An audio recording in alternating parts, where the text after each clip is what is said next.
Bab 040. Ses. Aku sudah mengurus semuanya. Mulai hari ini kamu adalah perawat pribadi Tuan Rai, jadi tidak perlu cemaskan pasienmu yang lain. Terang Sam hingga membuat Lisa mendelik. Pria ini seolah bisa melakukan apapun semudah membalikkan telapak tangannya. Sam diam-diam melirik tangan Lisa yang dipeluk oleh Rai. Melihat itu, dalam hati kecilnya pun berharap jika Lisa adalah Resa. Gadis yang aman jadi obat depresi yang diderita oleh sang tuan. Tes DNA itulah yang akan membuktikan semuanya. Batin Sam. Oh. Kabar tentang Lisa yang jadi perawat pribadi Rai pun terdengar pula oleh Melia. Di dalam ruangannya dia terduduk dengan cemas. Merasa semakin hari Lisa dan Rai jadi semakin dekat. Meski selama ini dia telah coba untuk menjauhkan keduanya. Merasa bingung, Melia pun coba menghubungi sang suami. Tak tahu harus bagaimana. "Pak," lirih Melia saat sambungan telepon itu telah terhubung. Dia adalah wanita yang kuat, namun di hadapan sang suami dia tetaplah wanita yang lemah. Hanya pada Nizamlah dia tunjukkan sisi lemahnya ini. "Kenapa sayang? Katakan, aku akan segera datang menjemputmu." "Resa Pak." "Kenapa Ma?" "Hari ini dia jadi perawat pribadi Rai. Aku tidak bisa menghentikannya, aku tidak ingin Rai curiga." "Tenanglah Ma, tak apa jika mereka memiliki hubungan, yang penting dia tidak tahu jika Lisa adalah Resa." "Tapi Pak." "Ma, sekarang Lisa sudah tumbuh dewasa, dia bukan lagi anak-anak, percayalah, tanpa kita kini dia bahkan bisa melindungi dirinya sendiri." Melia terdiam, dia malah menangis. Hal yang paling dia takutkan di dunia ini adalah kembali melihat keluarganya mati di tangan orang lain. "Aku akan menjemputmu," ucap Nizam kemudian memutus sambungan telepon di antara mereka. Lisa kembali menatap lekat Rai saat asisten Sam keluar dari kamar ini. Kata Sam, "Tinggallah lebih lama di sini. Jangan tarik tanganmu sebelum Tuan Rai yang melepasnya lebih dulu. Aku sudah membayarmu mahal untuk menjadi perawat pribadi Tuan Rai." "Ya sudah," Lisa menurut. Saat Lisa mengkonfirmasinya pada pihak manajemen ternyata memang benar jika dia saat ini sudah jadi perawat pribadi sang tuan muda Rai ini.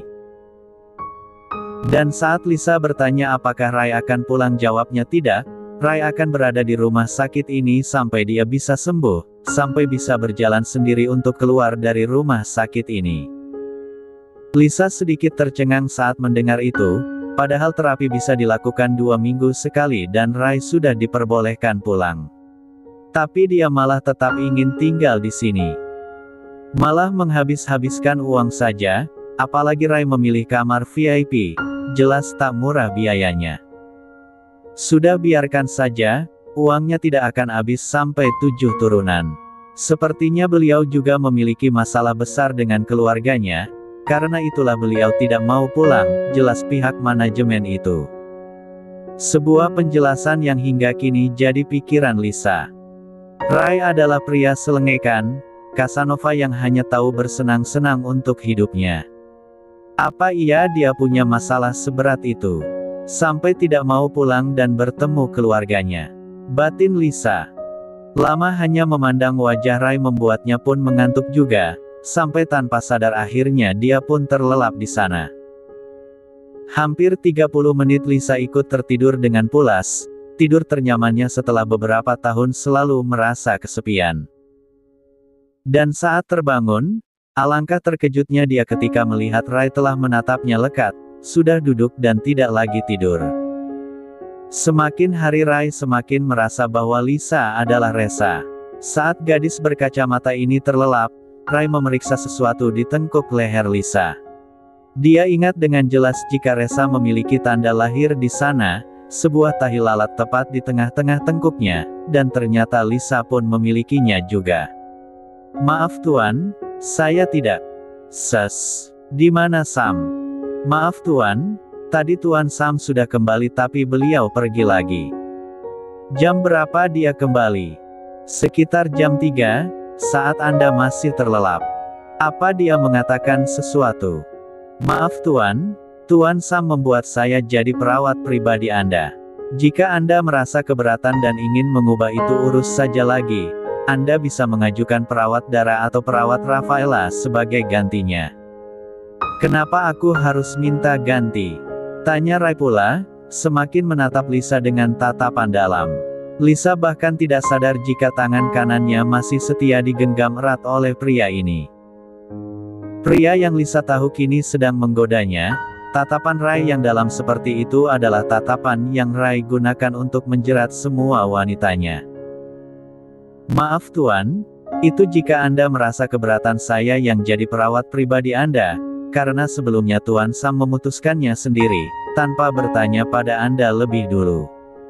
Sam selalu tahu apa yang aku mau. Lisa terdiam. Dan memang kamu yang aku mau. Dek, jantung Lisa mulai tak aman, mulai berdebar meski sedikit. Dan makin jadi saat Rai mengangkat tangan mereka yang saling bergandengan erat hingga berada di depan wajah Lisa. Dek, sentuhan tangan itu terlalu intim, sampai menimbulkan desir di dalam hatinya. Dalam keadaan seperti ini Lisa harus siaga, jangan sampai jatuh pula ke dalam pesona sang Casanova. Sampai akhirnya Rai mengucapkan sebuah kata yang tak bisa membuatnya berpaling. Satu kata yang dia dengar dengan jelas dan sama-sama dalam keadaan sadar. Bahkan bukan hanya jantungnya saja yang berdebar ketika mendengar kata itu keluar dari mulutnya, namun Lisa bahkan sampai merasa dunianya telah terhenti. Resa, ucap Rai. Dek. Lisa terpaku ketika mendengar Rai memanggil nama aslinya. Jantungnya bergemuruh hebat, sampai membuat nafasnya terengah, seolah habis berlari ribuan mil, padahal dia hanya duduk di sini. Resa, Resa, Resa, seperti kilat seketika banyak kenangan bermunculan di benak Lisa saat itu juga, seorang bocah laki-laki berlari dan mengejarnya, terus berteriak memanggil namanya. Resa, Resa. Kepala Lisa pusing, berdenyut nyeri. Belum sempat dia menemukan titik yang membuatnya tenang, seketika pintu ruangan itu terbuka. Sam masuk dan menatap heran pada Lisa yang menunduk seperti menahan sakit. Kamu kenapa? Tanya Rai pula, jadi cemas. Sam mendekat, memastikan semuanya. Kepalaku pusing Tuan, jawab Lisa jujur, memang itulah yang dia rasa. Sakitnya Lisa membuat Rai cemas, jadi lupa juga tentang dugaannya jika Lisa adalah Resa. Mari saya bantu untuk duduk di sofa, tawar Sam, baginya duduk di sana akan terasa lebih nyaman bagi Lisa. Namun mendengar ucapan Sam itu, seketika membuat Rai langsung menatap tajam ke arahnya. Dek, Sam lupa, jika wanita berkacamata ini adalah milik sang tuan. Maaf Tuan, maksud saya, perawat Lisa akan lebih nyaman duduk di sana. Terang Sam, tak ingin tuan mudanya salah paham. Daripada duduk di sana, lebih baik baringkan di sini, berbagi ranjang denganku, putus Rai pula. Sementara Lisa yang sudah teramat pusing tak begitu mendengar pembicaraan keduanya. Sampai akhirnya Sam bergerak cepat menangkap tubuh Lisa yang ambruk. Brak, Rai mendelik. Untunglah tubuh Lisa mampu Sam tangkap tepat waktu. Lisa jatuh pingsan. Sedangkan kursi yang dia duduki tergeletak di atas lantai. Kedua pria itu sama-sama terkejut, sama-sama panik harus bagaimana. Akhirnya Sam benar-benar membaringkan tubuh Lisa di atas ranjang milik Rai. Sementara dia segera bergegas memanggil dokter. Salah seorang dokter bernama Fuji memeriksa keadaan Lisa. Semuanya baik-baik saja, namun raut wajah Lisa yang nampak cemas saat tak sadarkan diri itu seolah mengisyaratkan bahwa dia tengah memiliki masalah. Perawat Lisa hanya kelelahan, saya akan meminta beberapa perawat untuk memindahkan perawat Lisa di kamar yang lain. Maaf telah merepotkan Anda Tuan Rai. Tidak perlu dipindah, biar dia di sini bersamaku. Dokter Fuji mendelik, namun tak kuasa untuk melarang, akhirnya dia hanya bisa berkata, "Baiklah." Setelah Dokter Fuji keluar, Tatapan Rai dan Sam sama-sama tertuju pada Lisa. Wanita yang masih juga belum sadarkan diri itu, bahkan tak sadar saat tangan kirinya dipasang infus. "Maaf Tuan, sebelumnya apa yang terjadi? Kenapa perawat Lisa bisa sampai pingsan seperti itu?" tanya Samuel pula. Inilah pertanyaan yang sejak tadi ingin dia pertanyakan pada sang tuan. Sementara Rai tidak langsung menjawab, dia seperti kembali memutar ingatannya sendiri beberapa saat lalu. Saat dia memanggil Lisa dengan nama Resa, dan kemudian Lisa jadi mengeluh sakit kepala. "Tuan, panggil Sam," karena Rai malah melamun. Namun panggilan Sam yang kedua itu pun masih diacuhkan oleh pria itu. Dan tentang Lisa yang jatuh pingsan di kamar Rai terdengar pula oleh Dr. Melia, juga suaminya Dr. Nizam yang baru tiba di rumah sakit ini.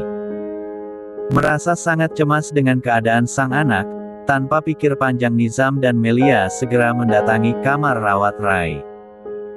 Kedatangan mereka berdua tentu saja membuat Rai dan Sam merasa terkejut.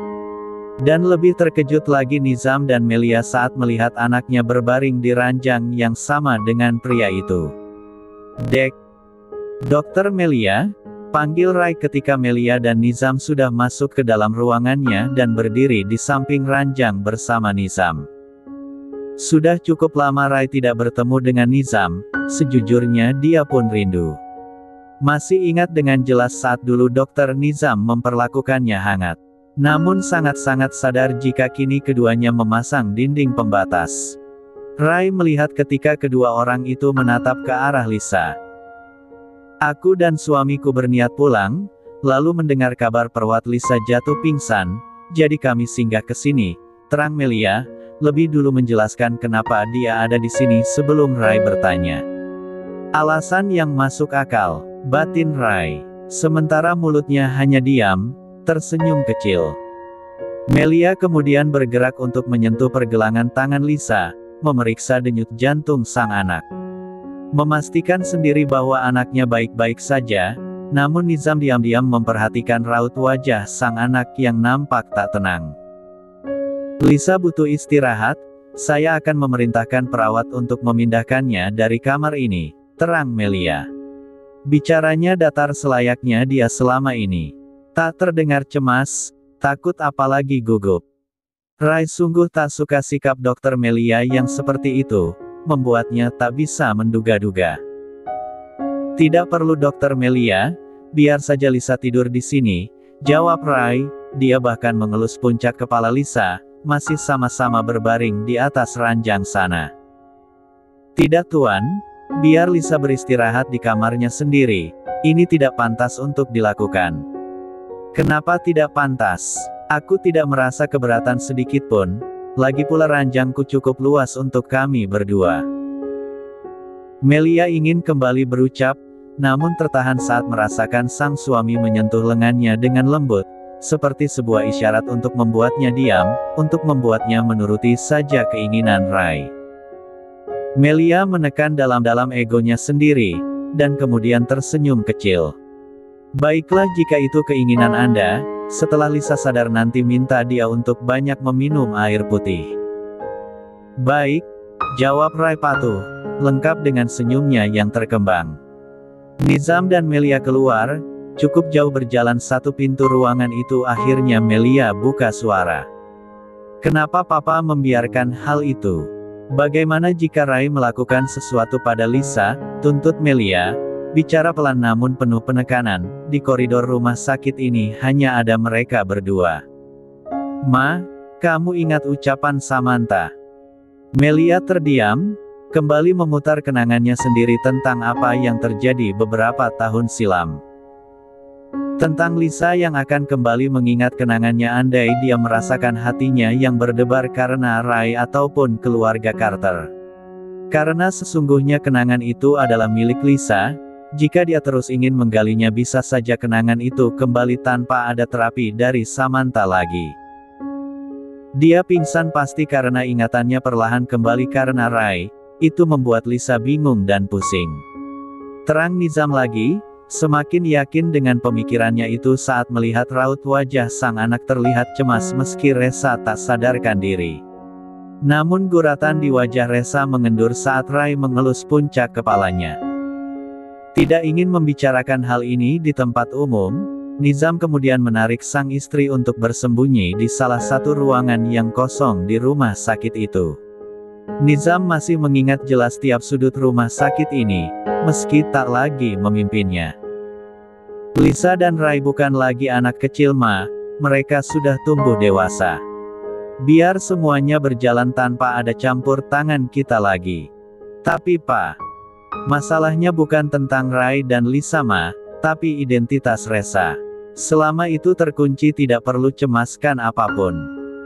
Tapi Rai sangat mencintai Resa Pak, Mama yakin dialah yang akan membongkar semuanya.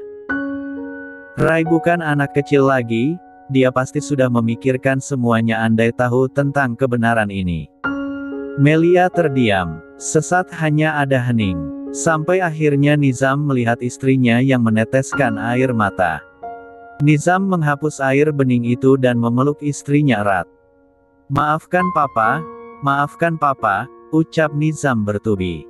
Sangat tahu kesedihan yang dialami oleh sang istri, Melia yang tak ingin kembali kehilangan, sementara Rai yang terlalu cinta malah akan membuat identitas Resa terbongkar.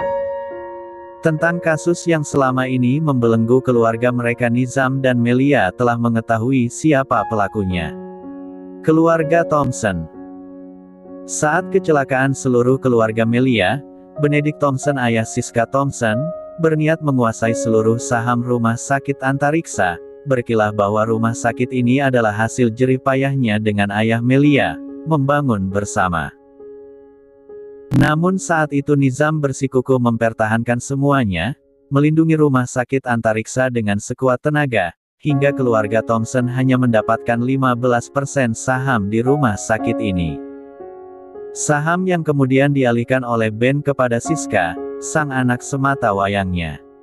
Dan membuat Siska pun bisa bekerja di rumah sakit itu. Namun berbagai insiden terjadi hingga menyebabkan Siska dikeluarkan dari rumah sakit Antariksa dan berakhir masuk ke rumah sakit jiwa. Semenjak saat itu Ben menghilang dan terjadilah percobaan pembunuhan pada Resa. Berulang kali Siska diminta keterangan namun wanita itu menjawab asal, terus menertawakan para penyidik. Melia dan Nizam yakin jika gilanya Siska hanya pura-pura, sementara sebenarnya dia tahu di mana Harry bersembunyi. Dan tentang kancing jas milik keluarga Carter, Nizam dan Melia tahu jika itu pasti rencana Ben untuk membuat keluarga mereka berseteru.